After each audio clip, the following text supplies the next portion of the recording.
السلام عليكم ورحمة الله وبركاته. أهلا بكم في قناتي نفوس هادئة.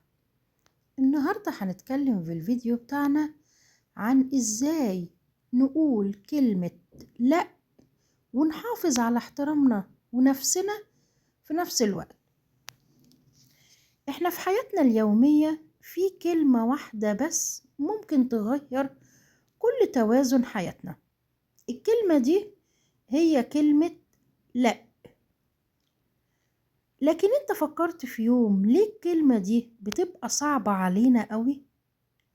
ليه حتى لو عارفين اننا محتاجين نقولها في موقف لا بنلاقي نفسنا بنهرب من الكلمة دي؟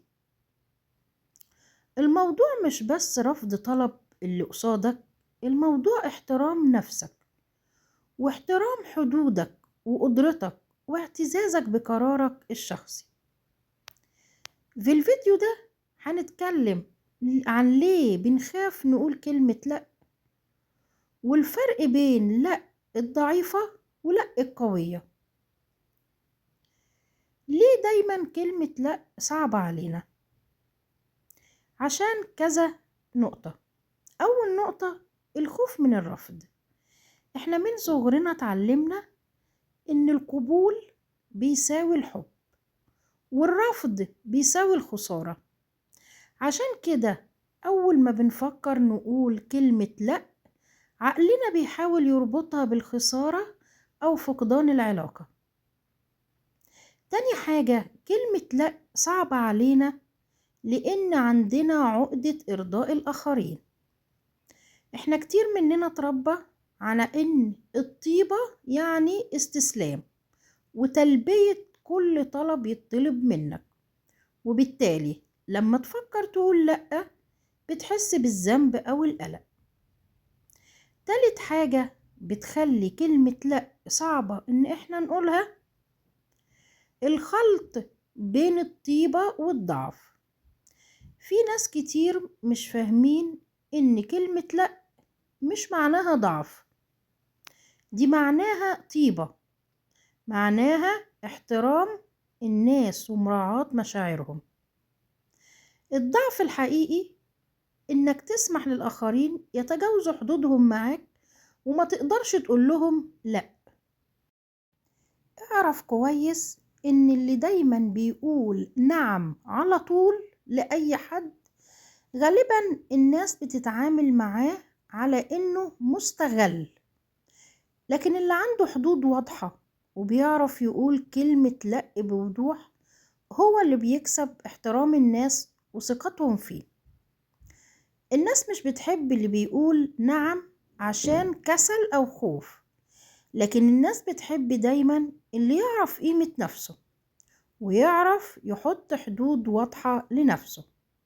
كلمة لأ لما تقولها مش معناها قسوة ولا أنانية ولا قلة ذوق منك، لكن لما نقول لأ في وقتها المناسب أنا بكده بحترم وقتي وبحترم طاقتي وبحمي طاقتي إن هي تروح هباء، ومقدر نفسي. في مواقف كتير في حياتنا بنحتاج نقول فيها كلمة لأ بوضوح. المواقف دي لما يكون الطلب فوق طاقتك حتى لو كان من شخص انت بتحبه او قريب منه. اللي يحترم نفسه مش بيحمل نفسه اكتر من قدرتها.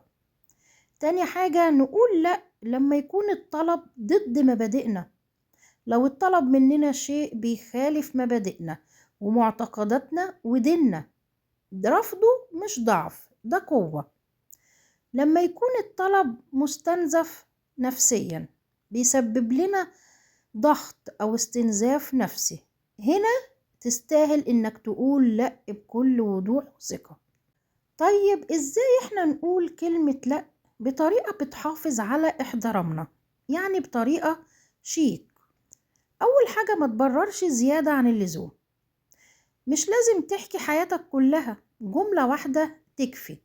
يكفي إنك تقول مش هقدر أعمل ده دلوقتي، كفاية جدا. تاني حاجة نستخدم نبرة صوت هادية وثابتة. القوة دايما مش في الصوت العالي، القوة في الثبات والوضوح. تالت حاجة، ما تعتذرش على حقك. في فرق بين الأدب والاعتذار الزايد. يعني ما تقولش مثلا جملة سامحني معلش أصل أنا سيء أو وحش، لا، قول أحسن منها كلمة ده مش مناسب ليا دلوقتي. رابع حاجة، اقترح بديل لو حابب.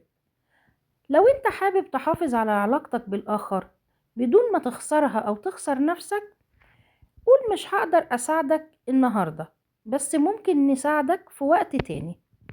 وتأكد إن كل موقف بيعدي عليك له طريقة لبقة ومحترمة تحميك وتقدر بيها تقول كلمة لأ.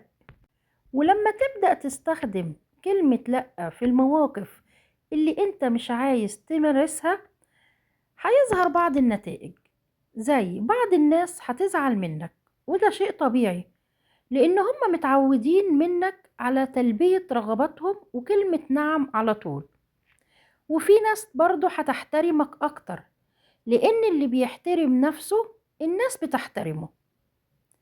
هيترتب على قولك كلمة لأ في المواقف اللي انت شايفها مش مناسبة ليك، انت هتحس براحة داخلية وهتحس بطاقة جديدة وثقة في النفس. وفي مجموعة نقاط عشان تحافظ على احترامك لنفسك أثناء ما تقول كلمة لأ لحد. أول حاجة، حافظ على لغة جسدك، يعني تقف وقفة ثابتة ونظرة مباشرة للإنسان اللي قصادك بدون توتر أو خوف. تاني حاجة، ابتسم له ابتسامة بسيطة بدون ما تظهر فيها تذللك له.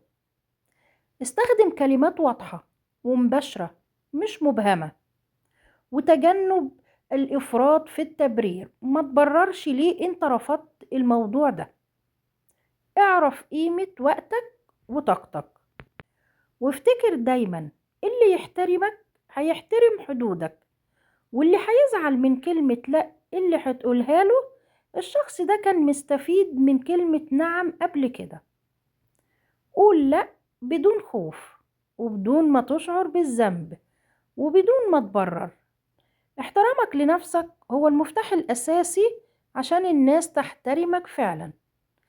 ابدأ من النهاردة خطوة خطوة، وكل مرة هتقول فيها لأ في موقف يستاهل هتحس بقوة غير عادية. والسلام عليكم ورحمة الله وبركاته.